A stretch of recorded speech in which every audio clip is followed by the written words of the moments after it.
ایک استاد اسکول میں ایک شاگرد جلال کو کام نہ کرنے پر اکثر مارتا تھا۔ وہ شاگرد کام چور تھا۔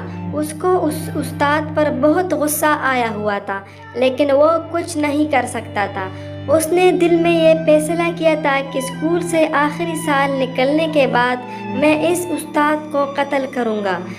وقت گزرتا گیا، وہ استاد ریٹائر ہو گیا اور شاگرد بھی اسکول سے نکل گیا۔ استاد جو کہ وہاں سے دور رہتا تھا اور اب بوڑھا بھی ہو چکا تھا، لیکن شاگرد کو ابھی تک غصہ تھا۔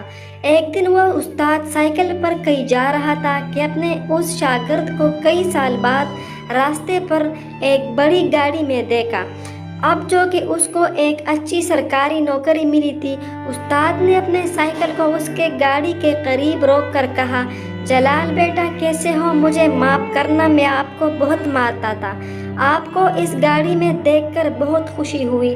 مجھے پتا تھا کہ آپ میں افسر بننے کی قابلیت ہے، اس لیے میں آپ سے بہت سختی کرتا تھا اور آپ سے زبردستی کام لیتا تھا، ورنہ میری آپ سے کوئی ذاتی دشمنی تو نہیں تھی۔ شاگرد نے یہ سن کر گاڑی سے اترا اور استاد سے گلے مل کر روتے ہوئے معافی مانگی اور کہا، استاد جی اگر آپ مجھے نہ مارتے تو آج میں اس مقام پر نہ ہوتا۔